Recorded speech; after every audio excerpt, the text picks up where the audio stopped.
He had a good smile on his face.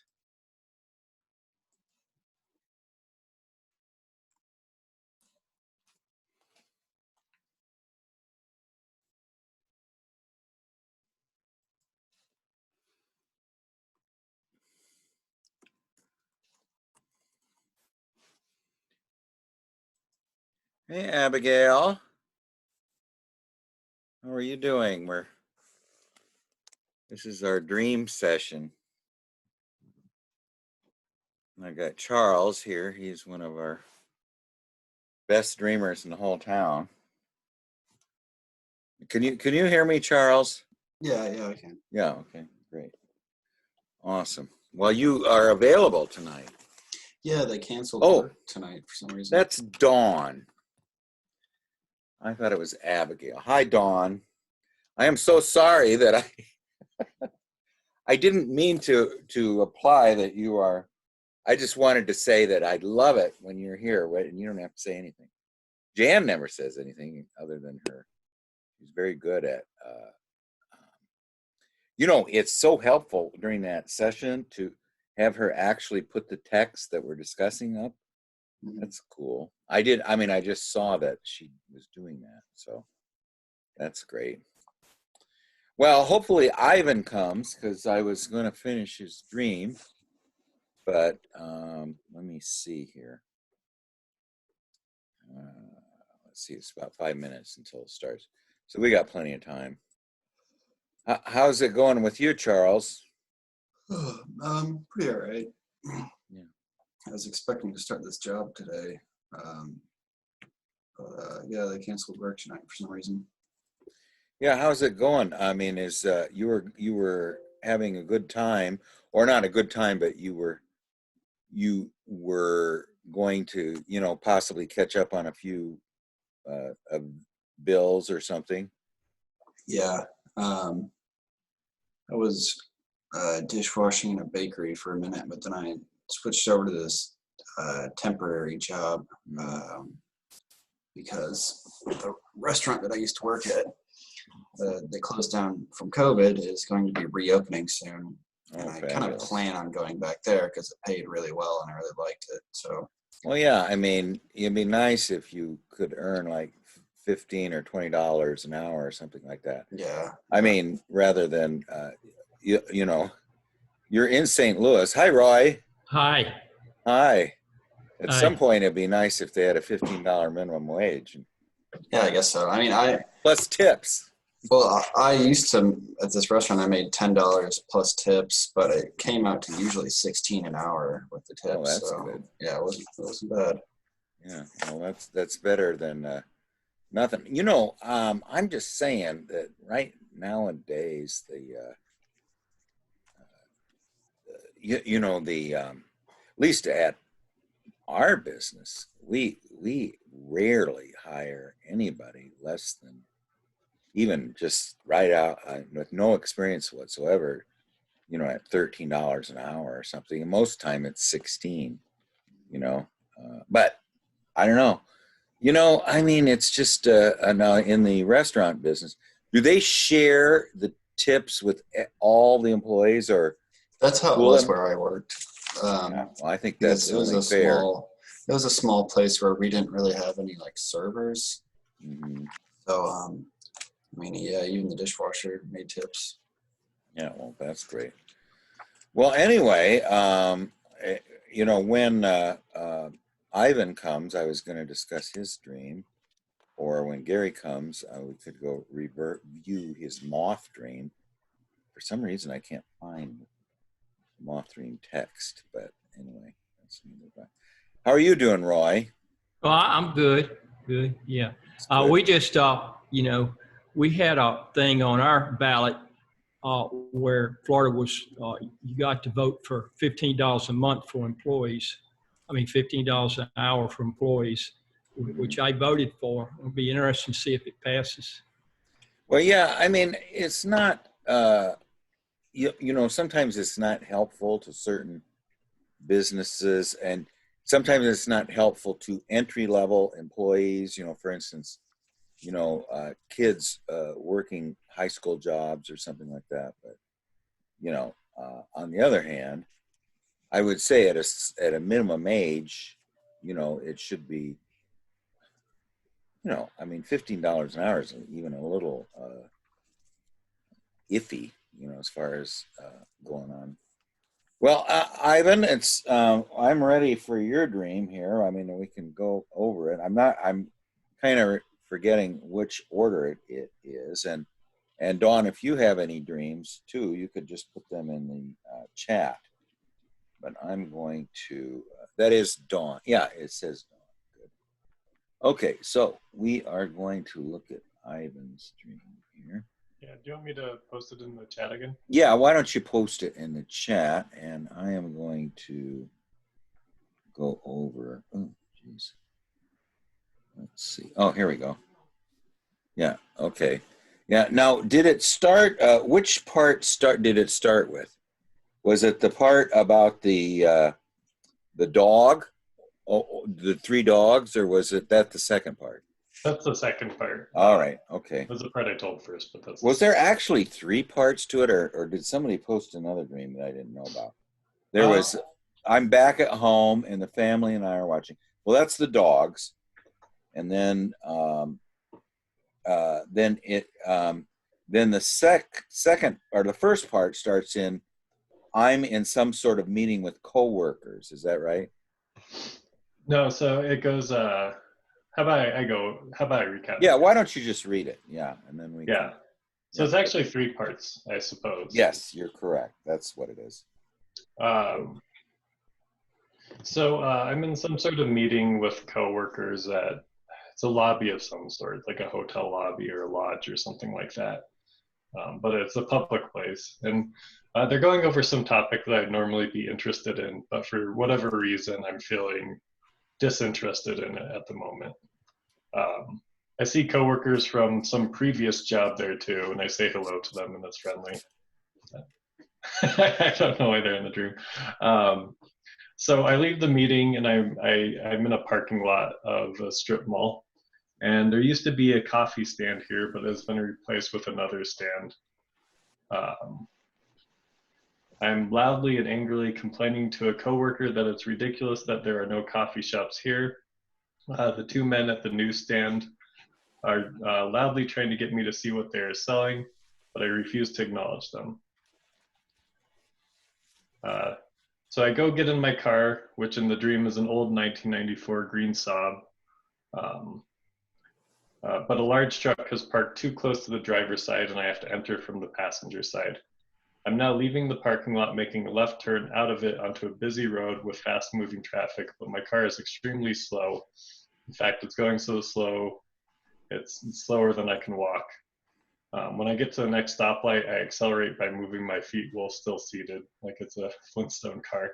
I guess there's nowhere for my feet to go.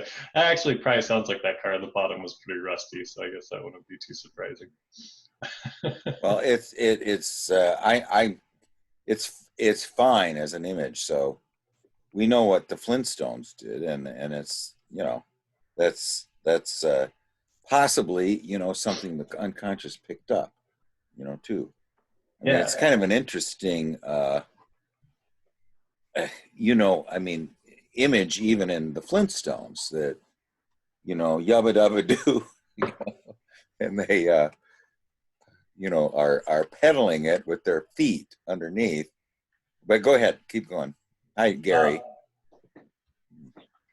So the third part of the dream is I'm back at home and the family and I are watching TV in a dark room with our 3 small white dogs. So just for context, I have 3, come here, Shirley. I have 3 fluffy white dogs that look kind of like this guy. Yeah, that's a cutie. Is that like a West Highland Terrier? Or? I have no idea. Oh, okay. They're all rescues, I guess you could say. Okay. I don't really feel like they're rescued, but but we don't have any cats or anything like that.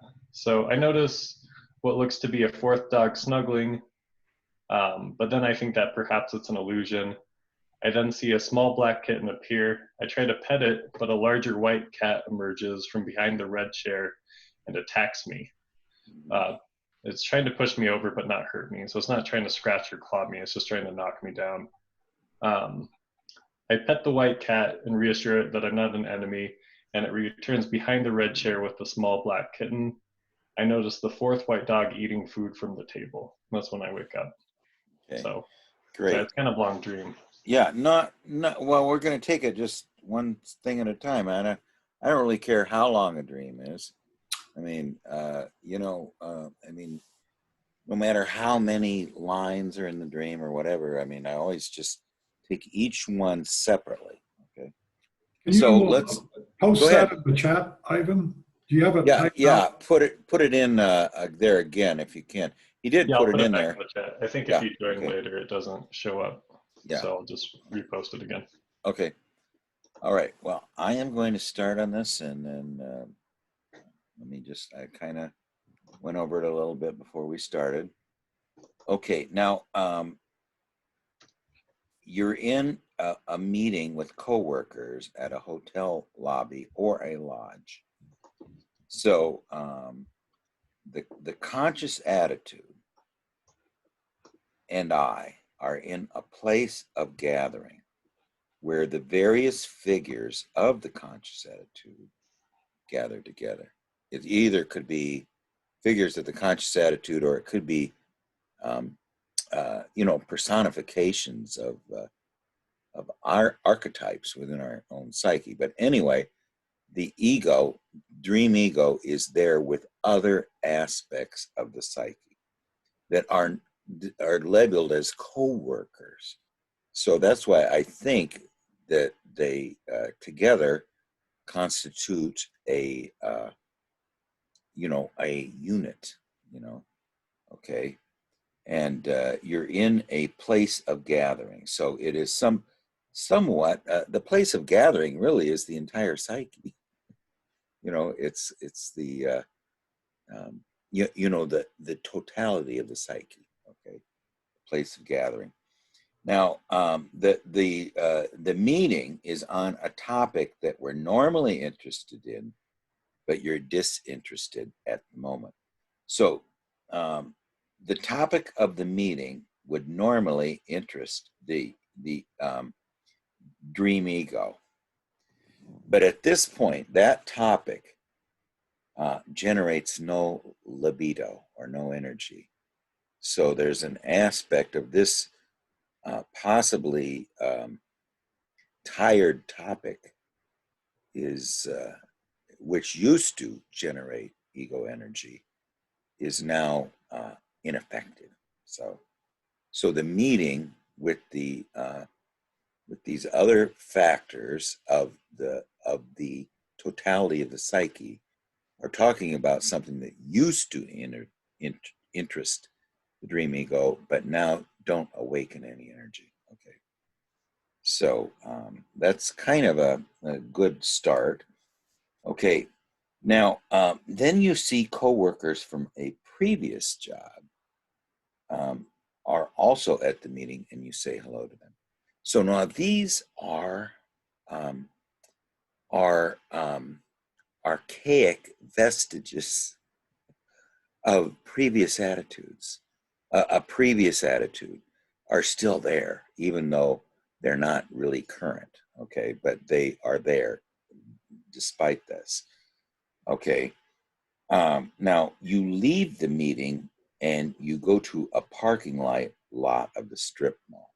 So that was the first setting, the meeting, and now you're leaving the meeting. Of course, there's no energy being generated, so whatever is happening there was not leading to any developments. Okay, other than the fact that whatever attitude it was not awakening psychic energy. It used to, but it isn't now. And in fact, there's representatives of the used to there, as the previous coworkers. So consciousness leaves this totality to some other place where it can awaken some type of fascination or energy, because this place is not going to do it. So you go to a strip mall. Okay, now the strip mall, we'll know a little bit more about it in a second, but it is anytime we see a business, some business, it is a place of meeting for the productive half and the dream ego. So something that is being produced somewhere comes to this middle place, and then we come to where this thing that's being produced is. And this is why Hermes is known as the god of commerce, because the god of commerce, Hermes, represents that he takes messages from the consciousness and takes it to the unconscious. Then he takes messages from the unconscious and brings them back to the ego attitude. So his role as the messenger of going back and forth is makes him unique amongst the deities. In other words, he's the god of the middle place. Okay, because he can go to the world and back again, you know. And so he's often accompanies Zeus, you know, because he is this intermediary between it's an intermediary between the unconscious and the consciousness. So now I have always tried to evoke Hermes in my active imaginations, but he's a little distant, and he, even though I, you know, will you know, give him prayers, ask him to appear, he's too high of a level for me. I need something a little closer to the personal. It's either the highest one would be the Great Mother that I get to contact anyway. Possibly the self, but remember the self is the personal self, and Hermes is a collective deity. So I don't know what is going on with that aspect, but anyway, the strip mall represents this not a gathering place, but a place where the unconscious and conscious communicate. Now, there used to be a coffee stand there, but it has been replaced with another stand. So why did the ego leave this place where there is no fascination, no energy being evoked, and go to seek out this middle place? Because it's looking for the magic elixir that unites ego consciousness with the unconscious and produces psychic energy. And it's symbolized here by the ambrosia, you know, the intoxicating drink, you know, that we would have. But there is no intoxicating drink here. We knew there used to be. Now we go to this place, it's the middle realm, and there's no intoxicating drink. So there's no way, there is no, let's say, threshold crossing or ritual of transformation that is going to connect the inner world with the outer world here. That link appears to be missing. Okay, you know. Okay, so the catalyst for the mood that is required here, the reason we came, is absent. So the connecting thing is absent. It's kind of, that elixir kind of represents the connection of the you know, where now it's the conduit where the inner world and the outer world are sharing images. They can't, if they're too one-sided, either way, nothing happens. But this intoxicating liquid, caffeinated. Why do we drink coffee? It's because we want to have a transformation of, consciousness. Now, it's not a very strong one, but at least it does definitely awaken things. I mean, that's what caffeine does. It awakens the aspect of ourselves that is lacking libido. So we lacked libido with this previous attitude. We go to the middle place to awaken our libido, and so that we can get the new message, that will awaken the psychic energy. So now the ego is very disappointed in this, and it complains that it is ridiculous that this place of the middle has no connecting link anymore, or any transforming substance. It's ridiculous. So what is the use of this middle realm if it doesn't have this transforming substance? Okay, now there are two men there with a newsstand. So it's replacing the coffee stand. And they are loudly trying to get you interested in what they're selling, but you refuse to acknowledge them because it's not transforming. It's a substitute, but it's no better than the old attitude that you used to be interested in and not are interested in now. There's no chance right now of this fascination being awoken again through the awakening agent, the enlivening agents, which would in this case be caffeine. Okay, so that is the second act. Okay, now the third act is we get into our car, and it's an old 1994 green Saab. Okay, a car that you used to own for a long time. So some element of the past has made its appearance. So it's kind of almost like a return to the beginning. We're going back to the start, and whenever we have a return to the beginning, that means that we're going to start on the same journey over again, but with a slightly more knowledge. So this next journey is going to be a little more subtle than the first rotation was. But there is a problem. A very, very large vehicle has just pretty much wiped out this primordial, more point of the beginning. At least it blocks off access from the unconscious side. So since it's blocking off access to the unconscious side, the only way we can enter is through the non-magical side of ego consciousness.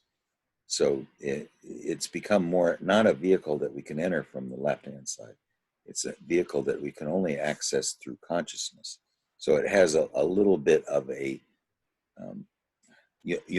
this vehicle on the left hand, this great big blocking thing, which is on the left-hand side, which represents some big blocking thing in the unconscious, it cuts us off from this place of the beginning. Okay, now since we can only enter it on the right-hand side, and I'm saying since, just because I think that this might be a theory. You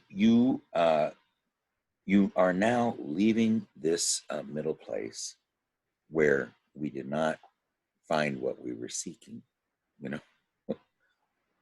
What is it? The dead tell young. We went to Jerusalem, but we did not find what we sought there. So you're kind of in the same boat, that you sought something, but you did not find it. So now you're getting in on the wrong side of this vehicle, the conscious side. So that's not effective either. So you've got two aspects here actually three aspects. Number one, the thing that you used to be interested no longer wakes libido. The second is you go to try to find the thing that connects you with the thing that awakens libido, and it's gone. Then the third act is where you go into this vehicle of the restart or the beginning, and you can't access that from the unconscious either. Okay, so I mean, every single aspect is saying you're remaining in this attitude of where there is no fascination, no transformation of a numinous or magical sort can occur. And we've had these three, aspects that all three are strikes. So did we strike out? We don't know yet. Okay, so now you make a left turn onto a busy road. So this is, and there's fast moving traffic. So this is the area where the images are very rich, and we're turning with this vehicle of the beginning. Finally, we have entered the place where the images are very rich, where there's all kinds of traffic on the left-hand side, all kinds of activity on the left-hand side. But now what's wrong? This vehicle cannot, cannot navigate in this. It has no propelling aspect. There's nothing to propel it. I mean, it's almost like a car with no engine. It's very, very slow. In fact, so slow and so ineffective that we could get out of it and just walk and get wherever we're going to go faster. So, so actually at the next stoplight, okay, this is the fourth aspect that's totally ineffective, even though now we are in the unconscious realm without pretty much any mistake. I mean, it's the left-hand path. It's rich with traffic, and yet we still have a vehicle that can't propel itself in that realm. So now the only way we can accelerate this vehicle is with our feet while still seated, like a Flintstone car, as the car can't accelerate on its own. So again, the ego attitude here is actually acting as the impetus. And what we kind of learned from the black books is that the ego can't force these things. You have to sit and wait for something to happen, and yet the ego, nothing is happening without the ego pushing. So that is not really what we're looking for either. So at the point of juncture, the stoplight, the only way to become in sync with the unconscious, and this is not a really good way, is through the standpoint of the ego and through its propelling, which, again, I would say this is another example of we cannot connect with the rich image realm and awaken the numinous fascination. So what it really is, I mean, I don't know if there were 4 or 5 instances of we cannot awaken the unconscious. So now what happens? When the animals are near, the instincts are near. So it's kind of describing to us what is going to lift the curse or cure the enchantment. Okay, and what it is the instinctive side of ourselves. So, in other words, this is what's missing. Okay. I mean, we've had these 4 or 5 examples of the ego, which is not the instinctive world, is not the, it's the king's favored sons can't possibly lift the curse or cure the enchantment. I mean, we had like 4 or 5 examples of it. Now we are seeing how to lift the curse or cure the enchantment and to awaken the libidinal energy of the psyche. And so that now there is something that ego consciousness can unite with. Okay. So now you're back at home. You've left the gathering place. You've left the strip mall. You finally found your way home with this vehicle that has no acceleration or propelling, and the only way you can get it home is through the propelling of ego consciousness. So now you're back at where you started. Okay, and you're with the with the intimate aspects of the psyche. You're in a dark room with your 3 small dogs. Well, this would be the the 3 more conscious functions.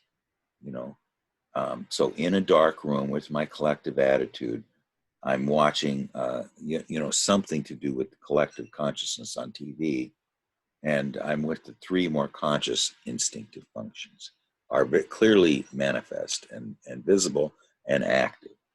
But now you notice the 4th function, or at least there is a intuition of its presence, and yet you don't.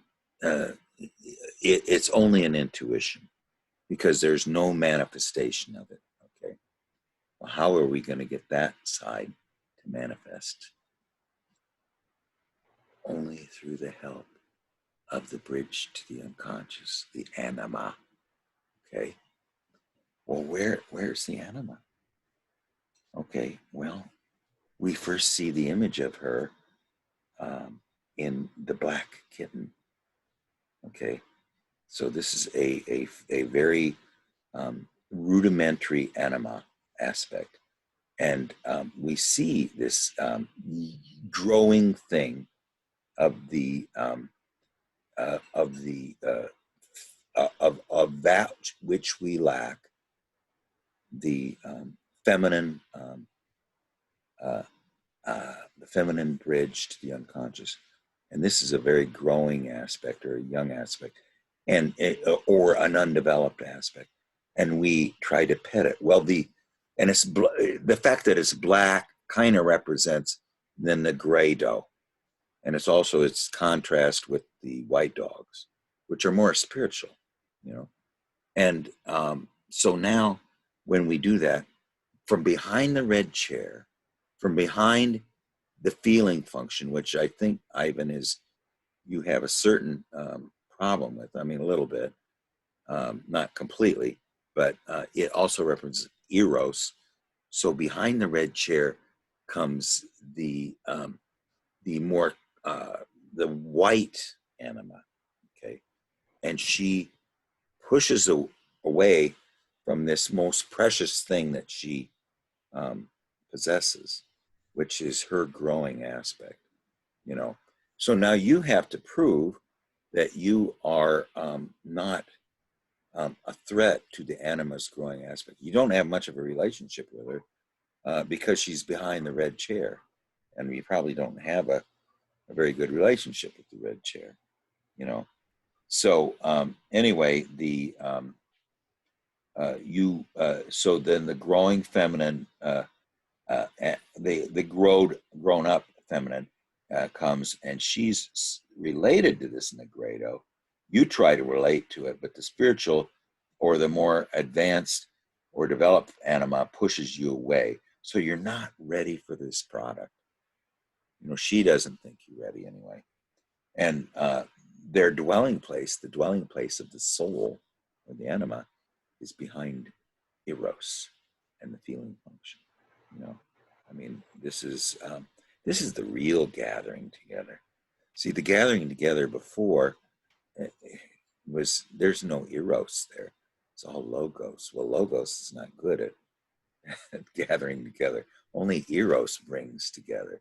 You know, the logos separates and differentiates, and takes apart. So anyway, you somehow assuage her, or you know, make her less concerned about that you're not ready for this product and her most precious possession, by you showing that you are open to it, you know. And so then she and the black kitten retire behind the red chair again. So they are not so opposed to you, but they still retire. At this point, the fourth function manifests itself. The one before that was only there was only an intuition for. So after this encounter with the anima, suddenly there's a manifestation of the unconscious instinct, which in your case is what, Ivan? What's your, you know, your psychological type? I'm thinking that you're a INT, probably INTJ. That's right. Yeah. Okay. So intuition is your superior function. So it's either sensation or the feeling function, one of the two. If you're an INTJ, it's going to be sensation. If you're an INTP, it's going to be the feeling function. But it's the weakest function of probably everybody here except Dawn, you know. So anyway, this is after this relationship with the anima, we can finally manifest the fourth unconscious function, which is the bridge to what we have been seeking in the whole dream, okay? Which is the connection with the unconscious that is going to produce the redeeming thing, the aspect of transformation, which is going to allow ego consciousness to be in service to the unconscious and not be, in every case, something that is makes us unable. I mean, in the fact that we have to, use Flintstone type stuff. That it's just showing the ego consciousness cannot accomplish this. The ego can't help you now. So anyway, now as far as I noticed the fourth white dog eating food from the table. So after this interaction with the anima and her child, the fourth unconscious function is no longer only intuitive, but manifests. It nourishes itself from the food of consciousness. So it is partaking of our psychic energy, and after it manifests. So there seems to be a relationship with the energy and the other. Now, trying to tie all this together, we haven't done yet. But anyway, Roy, what do you think? My God, that was quite a walk through the forest. I got a description of every damn tree in the forest. Yes. Yeah, but I'm like the shoebill stork. I'm just flying over the forest, and I see what I see, and I'm still sticking with Elegua, because it's the red chair, the black kitten, red and black. That's Elegua's favorite colors. And I remember a dream that Ivan had where he put on a red and black suit and went out on the town. And this fourth thing, this white dog, that it's not an illusion. It's real. It gets satisfied. It got its strokes. It got to eat at the table. Eligua knows how to do that. It's about imagination and mischief. And you're being seduced into it, but you don't want to go. But, you know, they're being real nice to you now, but I think on up the road, the plot might thicken. You know, that's my take. Could you describe Elegua for us? Elegua was, you know, kind of like Hermes. He's kind of like Elkaneo, the trickster. It's a very mischievous thing. You know, Hermes can do all kind of things, but usually it's full of imagination and mischief because he's got to get a job done. And that's the world that they're trying to seduce Ivan into. But, you know, when you're that age, mid-30s to mid-50s, you forget all about your imagination because you got to make a living, you got your family, you got all this stuff, and you forget about it. But the unconscious doesn't forget about it. And, you know, it wants you to come back. Oh, just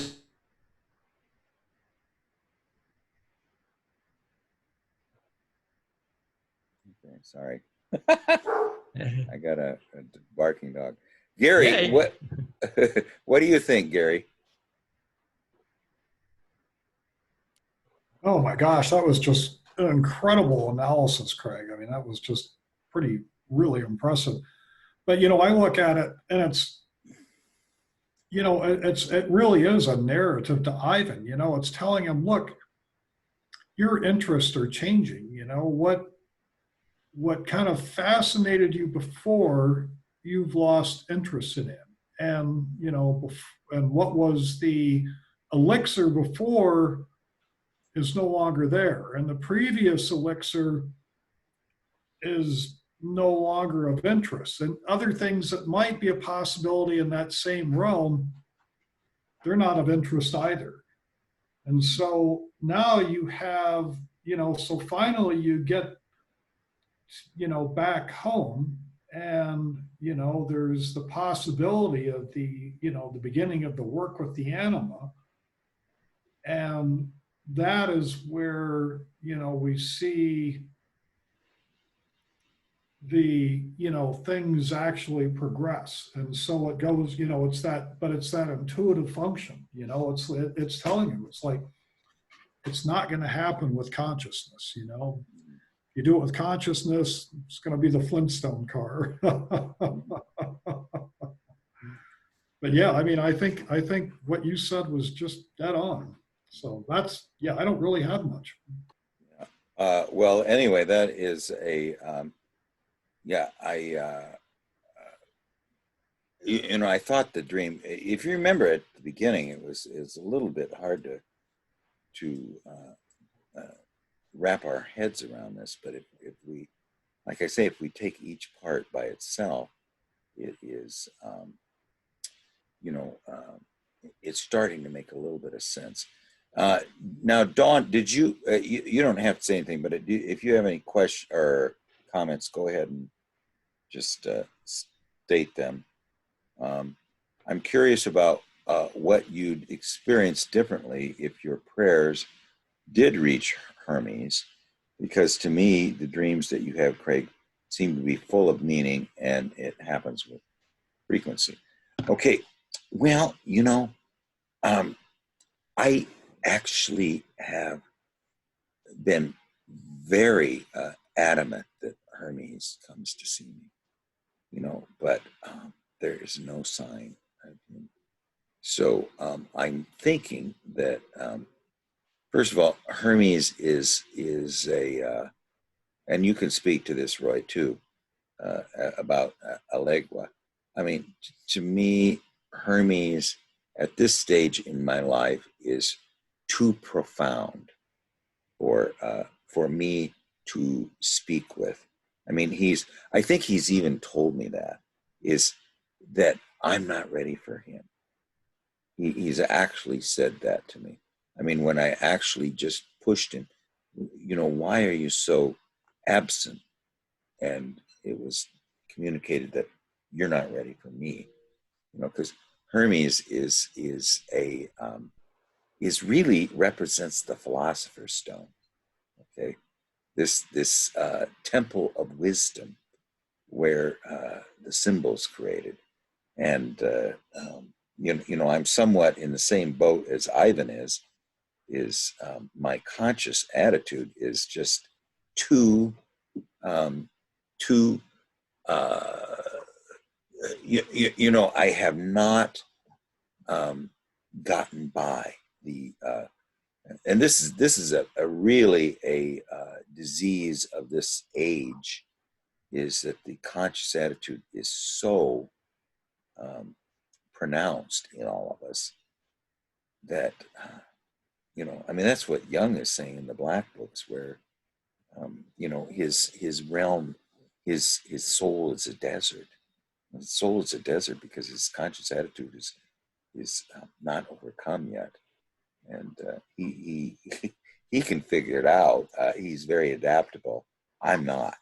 So anyway, yes, Hermes is. I'm in fact. Thank you for reminding me of that, Dawn. I'm going to talk to him tomorrow and ask him if he's changed his opinion.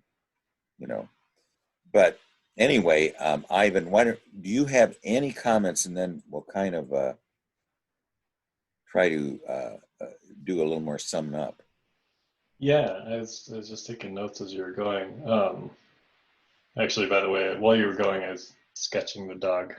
Yes, there you go. I mean, it's a wonderful sketch. It's absolutely beautiful. That's the way I do dogs too. I put the eyes and the nose, and then I just put whiskers on them. Yeah. So go and in ears. But go ahead. So I thought what you said was pretty spot on. I feel like this is a dream about the old things that used to work for me don't hold their same place.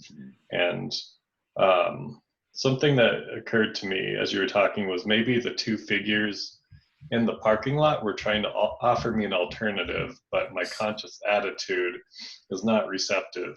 I'm only looking for the thing that's worked in the past, but I'm unwilling to consider that it's either ineffective or unavailable or not interesting to me, or all of those things. I think the thing about before you even said it, I wrote down that the vehicle can only be accessed by the consciousness. Perhaps that's why it's slowed, that you're not going to get there with just the conscious attitude. I'm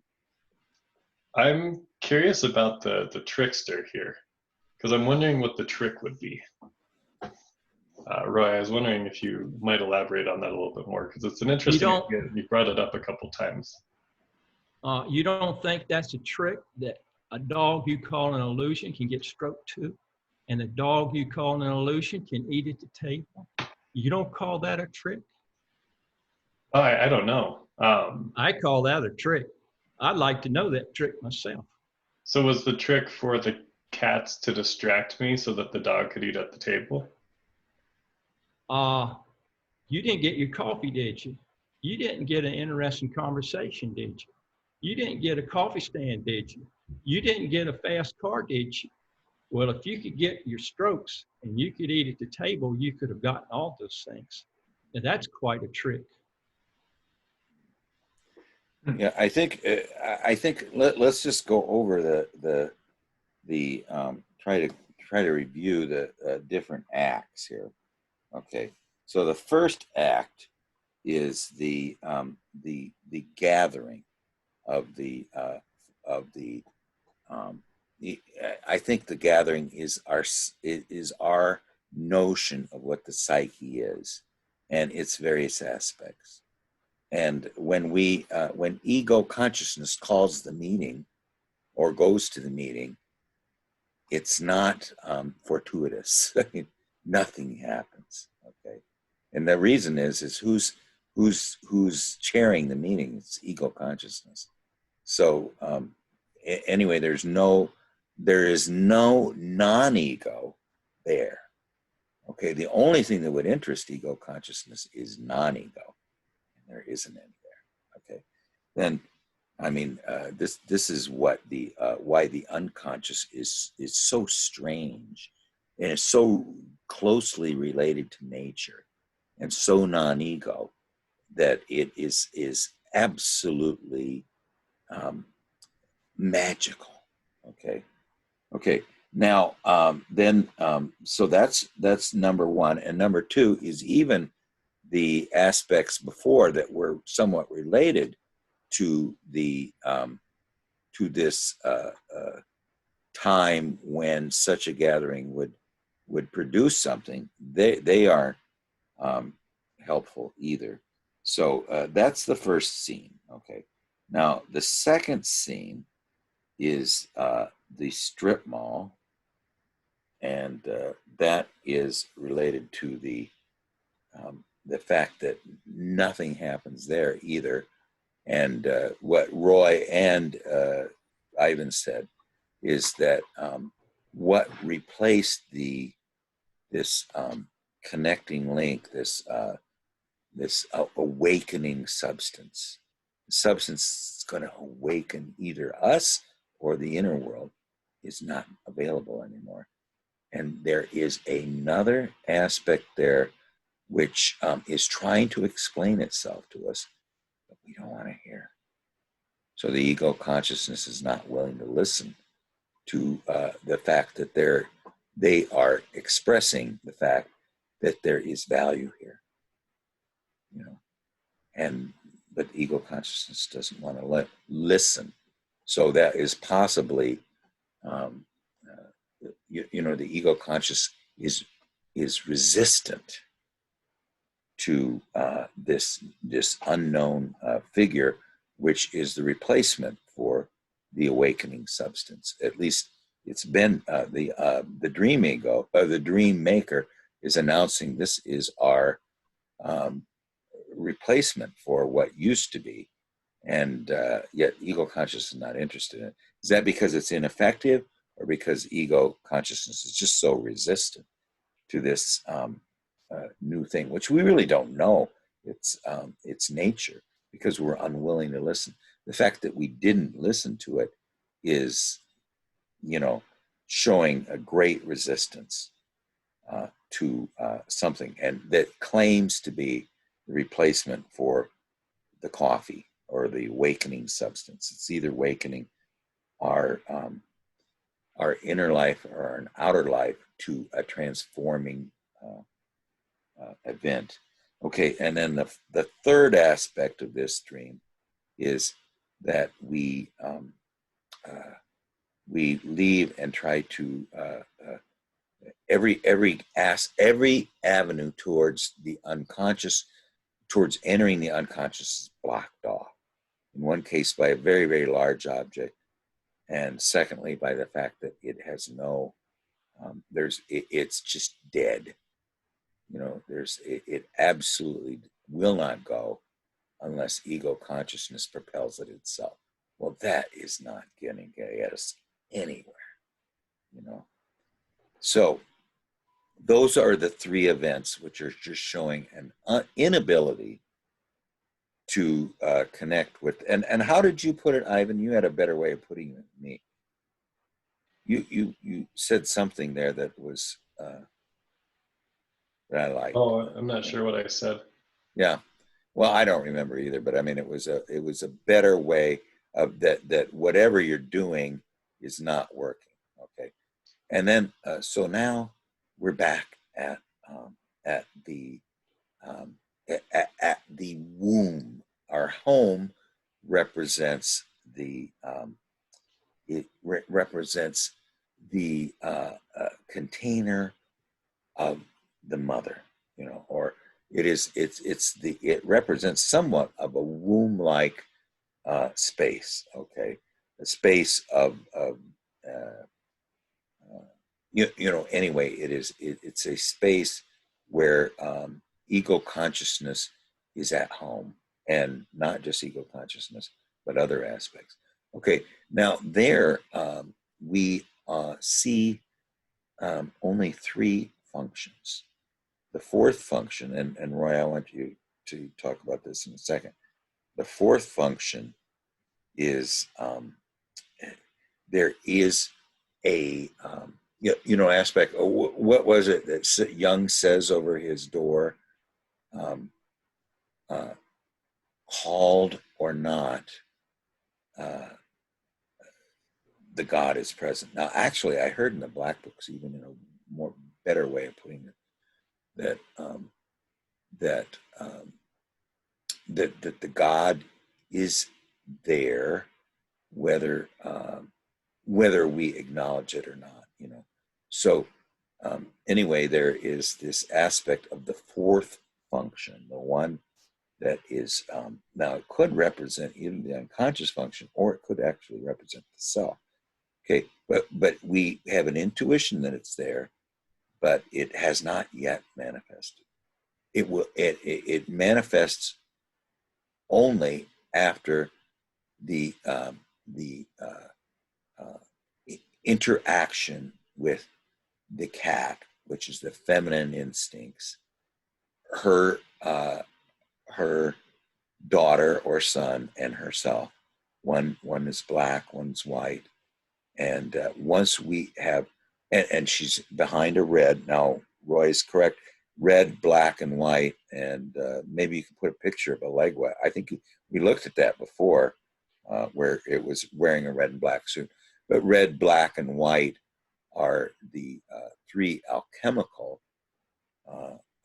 colors. The only one that's missing is either gold or yellow, you know.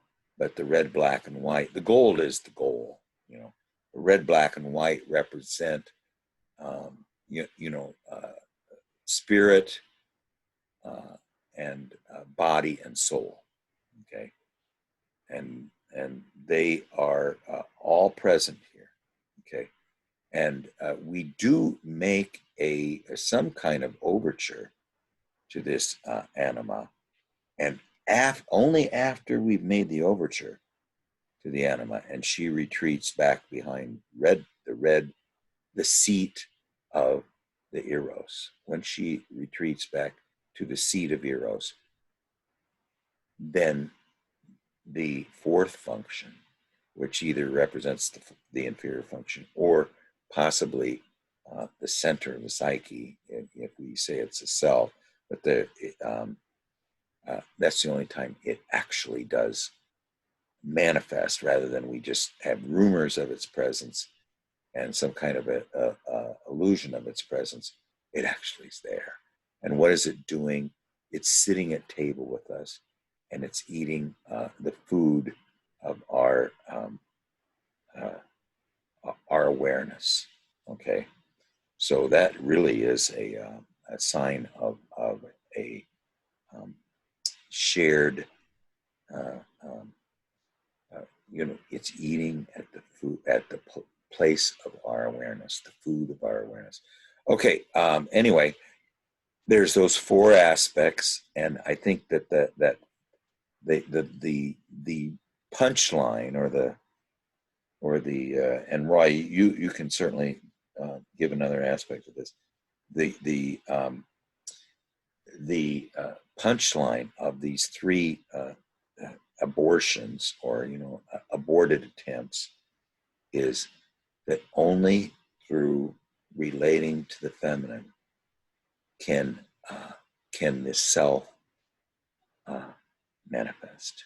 So that only through the now I hear this is what my anima tells me, or actually the Great Mother or somebody, that unless we provide all four functions to any dream, it's not effective, and we also need to link it up with Eros, which is the deep reality of nature, that is nonverbal, it has nothing to do with words. Okay, Roy, what do you think? Go ahead. Yeah, try this experiment, Ivan.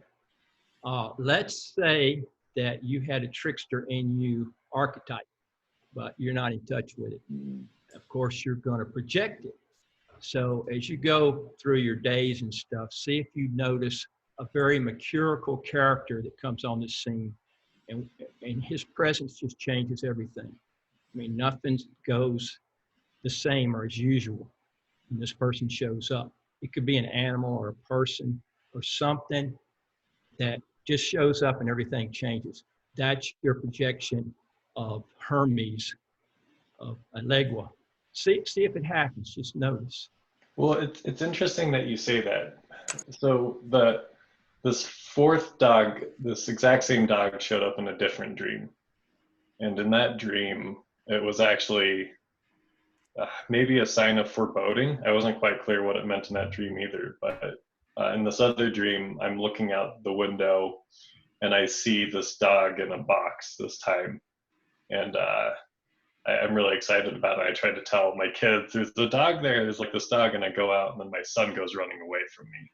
And so there's something to this dog that is sometimes a little, it's only 2 dreams now, so I can't make too much of it, but there's a little sense of foreboding when I see that dog sometimes too. Like it's usually staring at me, but kind of emotionless. And it's usually like I notice it in a place I shouldn't notice it. And it's interesting to me just that it's always the fourth thing. So what you were saying about the trickster aspect was interesting to me, I guess, because of that reason, where this dog seems to appear in a place. Whenever that dog appears, there's some event that either usually precedes it that is unexpected. In this case, it was just this cat, right? Where I see this dog initially, but I don't make anything of it. I think I'm just seeing stuff, and then these cats appear. And then it's eating from the table. But I don't know if eating from the table is a good or a bad omen either. Or if it's an omen at all. Yeah, that's a good Allegua experience, because as soon as that fourth dog showed up, everything changed. Or the dog in the box, everything changed. That's a classic Allegua experience. Yeah. Do you have any comments, Gary? Well, so, I think you've got your spirit animal here, this white dog, because like what I like to do with mine, and mine's just like a Chihuahua and a donkey, funny spirit animals. But what I like to do is, like, if I'm out walking or something, then I imagine them walking with me, and then sometimes the Chihuahua will run off and bite somebody on the ankle, very Chihuahua type thing to do. But I think it's important to pay homage to them, if you will, to make it easier for them to communicate. I think it's kind of like a way to honor them. But I mean, this dream is very magical. I mean, it's like, wow. It is. The fact that it has these 4 parts, which are seem to describe 3 parts describe 3 ways we cannot connect with the unconscious, and then the 4th one describes the way of connecting is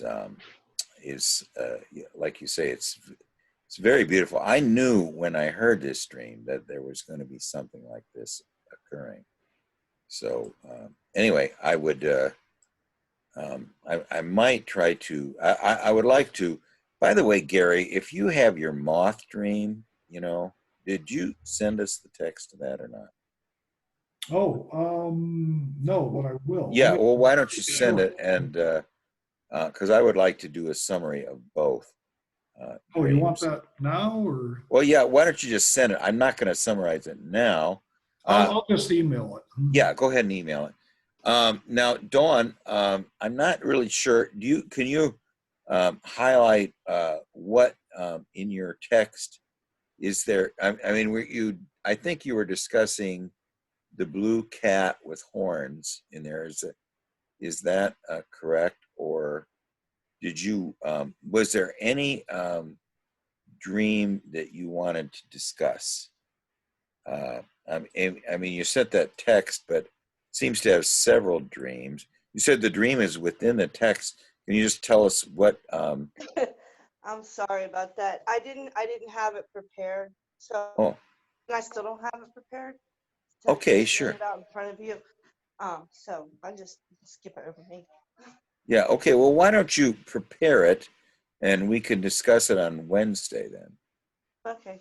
Yeah, let's do that. I mean, the whole thing is, first of all, the dream with the blue cat and with horns on it was incredibly profound, you know. So if you can give us a dream, any dream, we're going to have a little bit of a follow up to that thing, to that dream. Now, can you just tell us? Do you know how recent the dream of the blue cat was? Was that a sort of an archetypal dream that's very important, or was it just recently? Okay. The reason I shared that one with you because that was probably my biggest dream.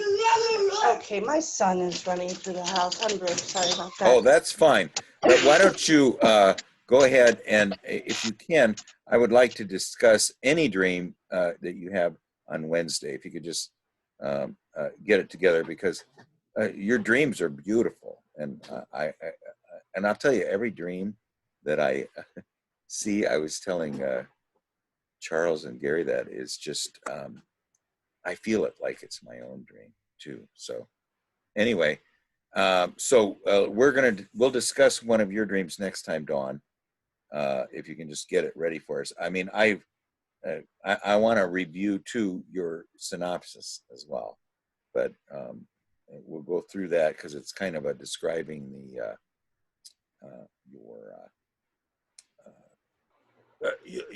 your conscious attitude, or you know what I always say, it's a hexagram of the I Ching. You're describing the Tao of this moment, and you kind of really did that beautifully in your thing. So let's do both that, describe the Tao of the moment, and also a dream and with you. Now, Roy or Gary, do you have any dreams that you want to talk about? Oh, Gary, Roy, do you have a dream? Or Gary, if you want. I can do one. I don't care. Yeah, sure. Go right ahead. But Gary, send us the one about the moth. And by the way, thank you, Ivan. That was a beautiful dream. I mean, I didn't have any idea it was going to be that important until we went through it. So anyway, go ahead, Roy. Why don't we start on one of your dreams? I don't know if we'll finish it. This is an interesting dream that Adelaide had on the weekend. I think you'll like this, Craig. And, I think Gary will like it too because he's got a Chihuahua in it. Okay, here we go. Adelaide's out in the Midwest. Somebody's trying to hire, a theatrical group is trying to hire, and they do. And she goes to Washington State, and she's hired as an actress by this theatrical group. Okay, there's an old white man who books the group for shows. Roy, we lost your audio. Oh, you lost my audio? I'm getting it. Just a second. Okay. Do you mind if I run and get a pen? I sure. Made my pen. It'll just take me a second. Here. I got muted by somebody. I was still able to hear you. Oh. No. Let's see. Can you hear me now? Yeah. We're good. That was okay. Let Craig get back. I don't know what happened. And we'll go back into it.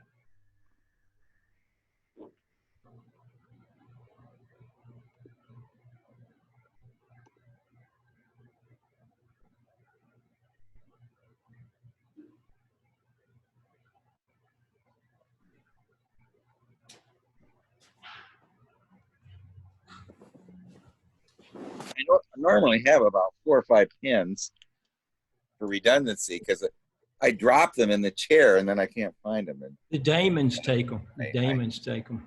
I seem to have ran out of redundancy. Okay, let's start over if you could. It was sure. Adelaide was at. Okay, Adelaide's. Let's see where we're at here. Say what? I was living out west enough, like maybe at South Dakota, not Midwest, I can drive to the coast. You want to tell the dream? Okay. All right. This is my version. Okay. Okay. She's out in the Midwest, and she gets hired by this theatrical group as an actress. And she goes to Washington State. And these are the people in the theatrical group. There's an old white man who books actors.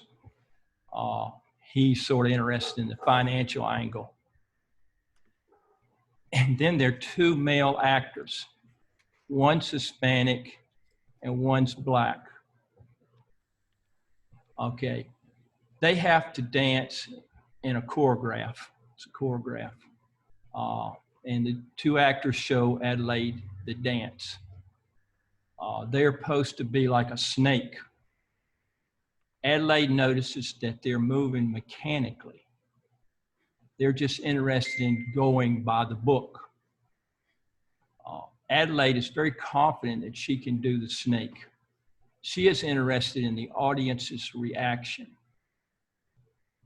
So Adelaide says, just show me the beginning and the end. And then Adelaide was going to improvise the middle. What's fascinating about this dream is, well, I go through animals just like Adelaide does, but when I met her, she was like a Black Panther. But people were hunting this panther down. They wanted to kill it because, you know, Black Panthers are sort of scapegoats. You can blame a lot of stuff on them, and the men of the village hunt them down. And, you know, it's not a good thing to be these days. So then she was a poodle. Well, that worked really good for a long time because poodles aren't threatening and they're smart. They can pretty much get away with a lot of stuff. And that didn't work out for so long. And then she became a Chihuahua. She liked that a lot. She would say, oh, the mule and the Chihuahua. My nickname is the mule. And we would go place, and she said, the mule and Chihuahua. That worked out really good. Okay, well, I always told Adelaide, you know, and she always complained about it a lot, that she was a dark character. You know, she's like the person with the black hat. And she didn't like that. She doesn't like taking the rap. So the snake, you know, always takes the rap. And so all of a sudden, she's a snake. She can do this snake dance. Nobody else could do it. She knows the audience is going to love it. You know, so she's into the snake now. I mean, that's just awesome, Craig. I mean, how about that?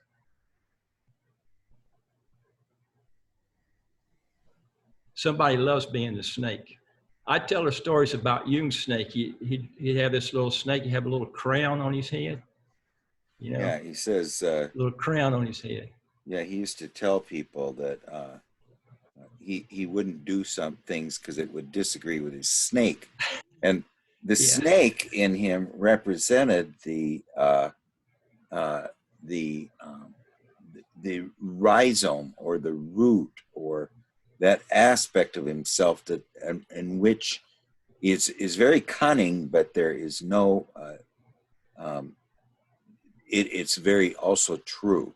You know, and what Jung said that people try to, you know, when we come to the snake, it tries to escape us, and we are to follow it, you know, on its serpentine path because it's going to lead us to where we need to go.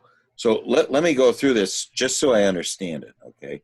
Because there's a lot of parts of it. And also, Roy, if you've got that typed up, could you put it in the chat?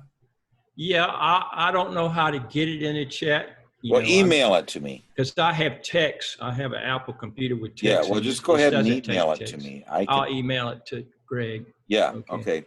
Yeah, because it will help because there's certain aspects not sure if I remember or heard correctly.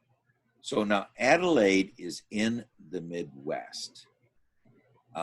So, you know, you're in the southeastern United States. And she is now in the center of the continent. Is that correct? Yes. Yeah, she went to the center of the continent. And she's going to get hired as an actress by a theatrical company. Okay, but then what's this about she's got to go to Washington State? Because that would be the far left of the continent. Is that, Yeah, is that's that related? correct. That's correct. Well, in context, Adelaide has traveled a lot in her life, and you know, Washington State and all over the place. And you know how dreams are. That's just where she Yeah. was, and that's just Okay. where she went. I mean, you know, a theatrical group, they travel. You just got to Yeah. go where they go. Okay, so she first goes to the center of the totality, you know, and there she becomes uh, aligned with a group that is presenting, and we find out a little bit more about this. Hi, Kevin. We find out a little more about this in a second, but they are enacting some type of a ritual performance, okay, in which she is going to participate. So this whole thing is just a ritual performance, okay. Now the two actors, now one is Hispanic and one is Black, okay. So they represent a here, I got it here too. It represents sort of I would say an attitude. Now let's say, are Asian, and then these two animus figures tend to be more of I don't know. I hate to describe them, but it's more of a say one would represent. They both would represent somewhat of a Southern attitude, but where in the United States the European attitude might predominate, these are they're not really European. There's an aspect here that is different, okay, but they're her animus, okay, and now they are choreographers, they're dancers, okay, and they are she is going to learn from them or participate as a dancer. Now they do a dance, but it is very mechanical, even though it's a snake. So it's a dance that is they're doing in a very perfunctory fashion. It's being done in a aspect that is far from the what dance normally does. Dance normally is an aspect of now. First of all, the feminine psyche seems to have a closer relationship to the dance than the male psyche does. So there is a very primordial aspect between the feminine and the rhythm of nature and the rhythm of the body. Okay, so she's connecting with the rhythm of the body and the rhythm of nature. Now these animus figures are very awkward at it.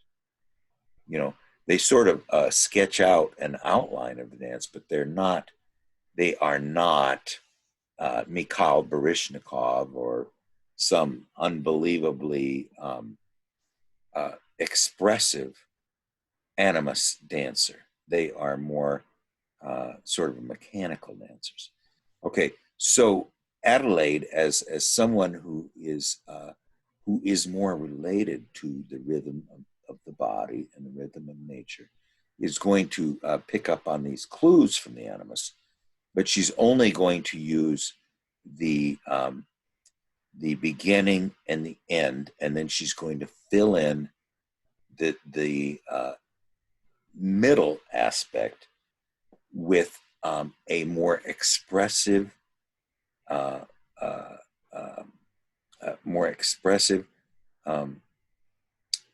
performance that is going to be closer to what moves her about the rhythm of the body and the rhythm of nature. So she's going to add her own aspect from her unconscious to this, which is going to be more feeling related, more eros related.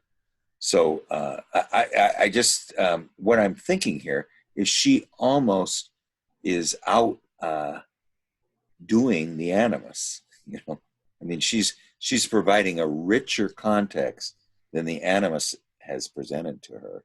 So there's an aspect of the something within Adelaide that sees that this attitude is not adequate for her expression.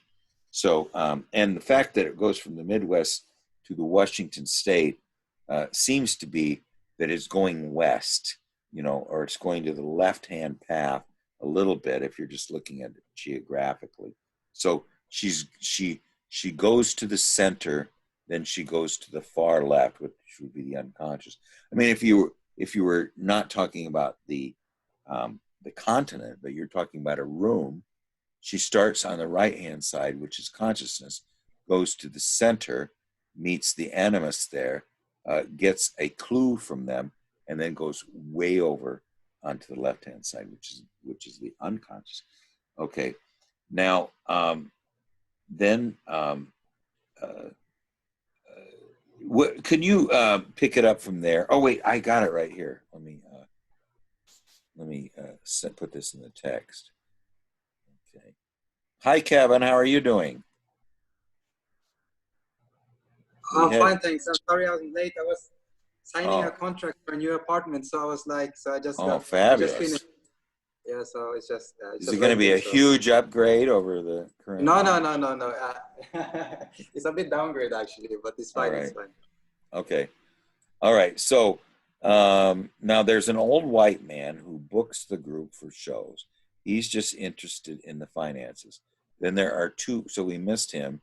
There are two male actors, one Hispanic, one black. They have to dance in a choreograph. So it's really representing the Eastern. I mean, there's an aspect here of different cultures, which together each are giving us. They're almost like four functions. See, there's the conscious function, which should be represented by Adelaide, and then there is the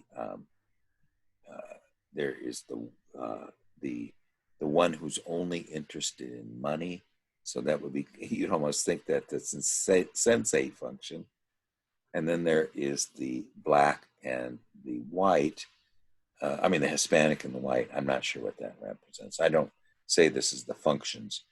But then okay, so then they dance, and they are to be like a snake. So they're representing the absolute core of our body, our natural. I mean, they would be kind of like representing the Kundalini, you know, that aspect of us, the energetic aspect of us that is far from consciousness. So, and what we're going to do is we're going to represent this in a beautiful ritual of movement. You know, now other than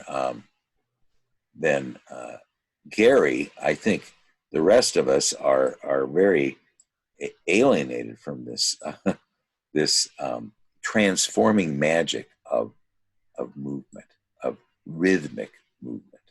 You know, it is a very mysterious aspect. I mean, if you combine art with music and also the lyrical of poetry, and then you go to the dance, which do you think is closest to our being? You know, I mean, I'd say it was dance. You know, I mean, where art is more visual, the music has an aspect that is very rhythmic, and yet dance is is the interrelatedness with either a rhythm, just drums, or the music itself. So I'm thinking that there is a. Do you know, Roy, whether in the dance? I mean, sometimes you see, like I used to always go when I was at the University of Iowa.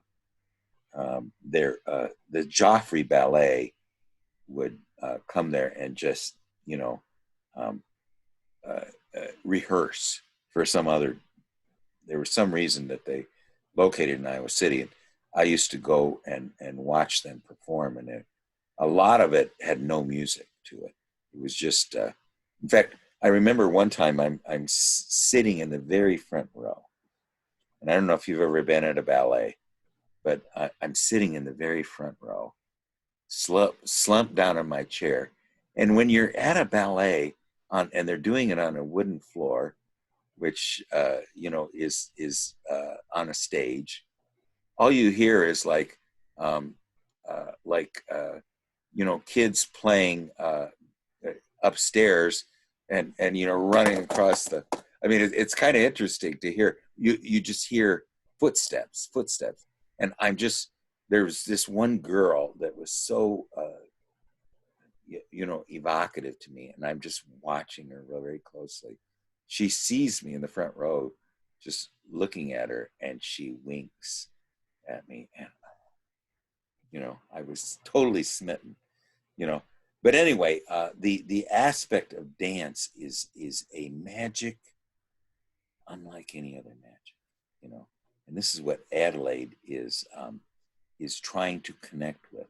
And so let's go through this again. Now, the dance is to be like a snake, so it's very related to the most nonverbal yet mysterious and magical aspects of dance, and she's just interested in the reaction of with a call and response. The dance is supposed to be a call, and then it will only be fulfilled with the response. So she's very interested in this, the fact that it's going to be related to someone who's watching. Now, what was it? Was there other aspects than the snake? Wasn't at first they were going to do something else? Nope, they wanted her for just the snake dance. Yep. Yeah, just the snake dance. But they are not really capable of doing the snake dance. Nope. So, so she's going to improvise the middle. Okay. So anyway, why don't Ivan?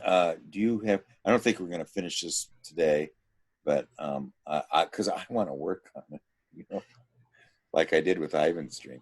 Ivan, do you have any comments on it? Yeah, it's interesting that you wrote that they're trying to do it by the book, because it seems to me a snake dance is something that you could not do by the book at all. A snake is a very slithery creature. It can't be mechanical. So they're totally ill-prepared to do this thing because it's the wrong aspect, right? A snake is all about feeling, and it's improvisation. And they're trying to do it in a step-by-step way, which is not practical. But she kind of feels like she's got this, she can do that. What was the part that you were talking about with the, you said there was a part where she was a poodle and a chihuahua, or?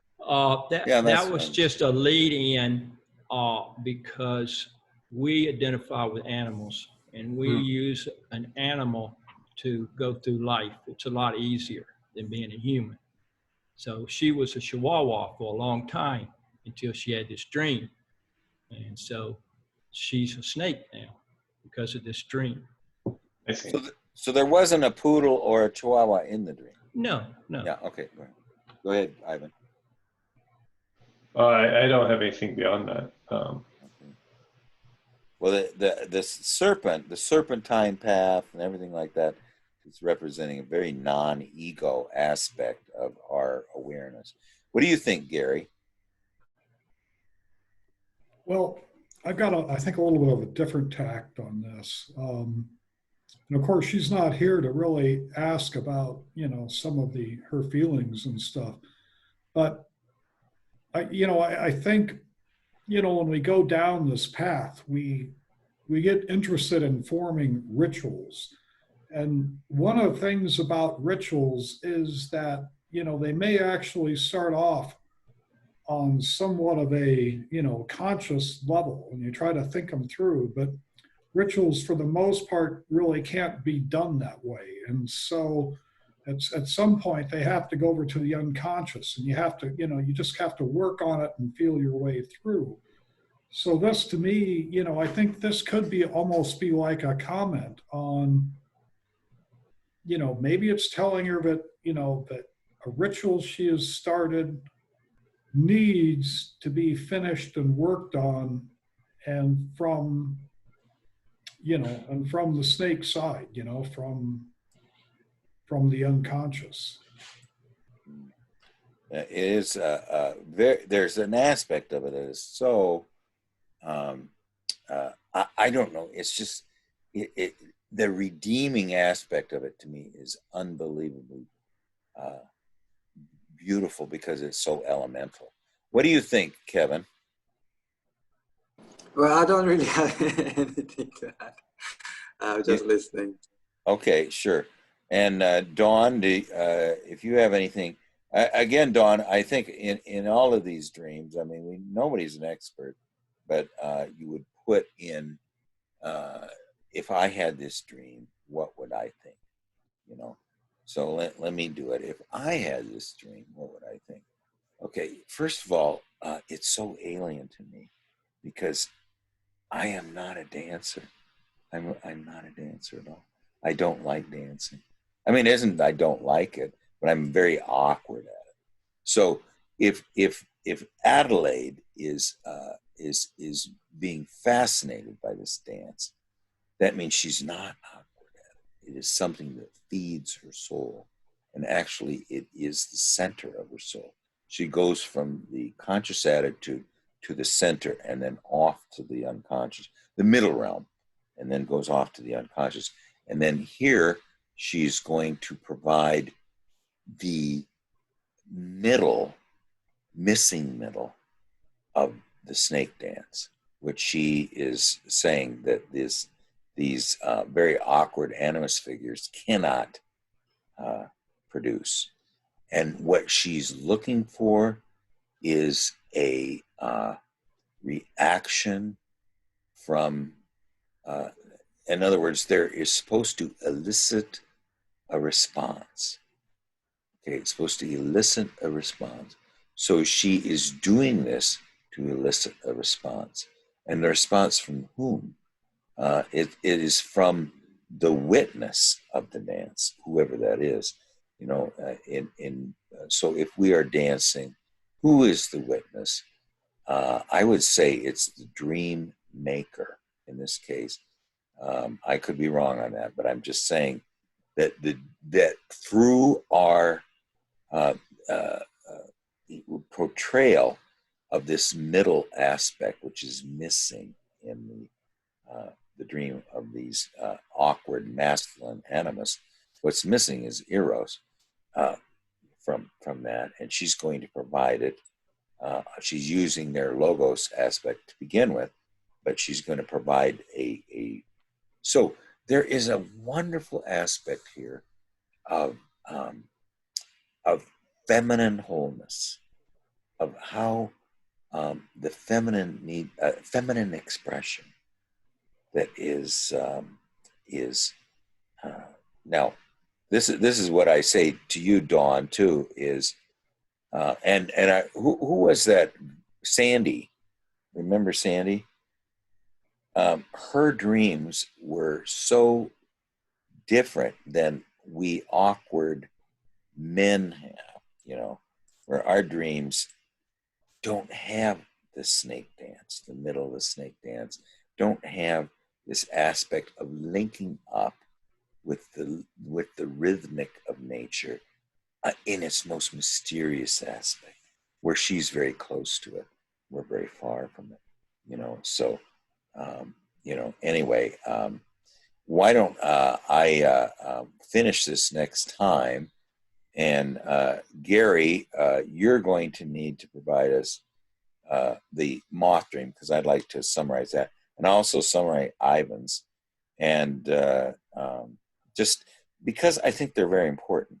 And then Dawn, whatever you would like to present. Oh, okay, she's left now. Okay, well I'll email her. And then Kevin, you're due.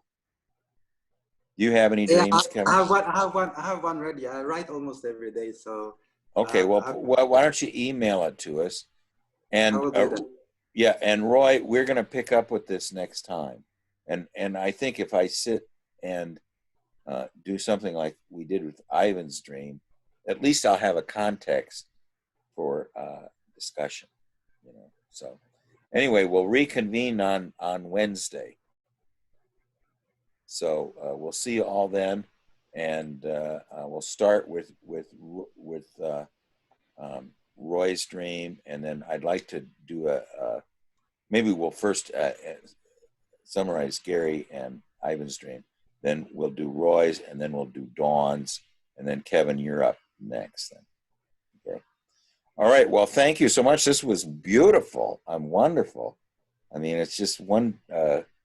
I'm in. I don't know if you guys get this feeling that it's transporting. It really is. I mean, I find I just think about it all the time. I mean, when it's a genuine product of the unconscious, it's always fascinating. So anyway, we'll see everybody, and we'll start with you, Roy, when we get back. Okay. Thanks, everybody. We'll see you in a couple days.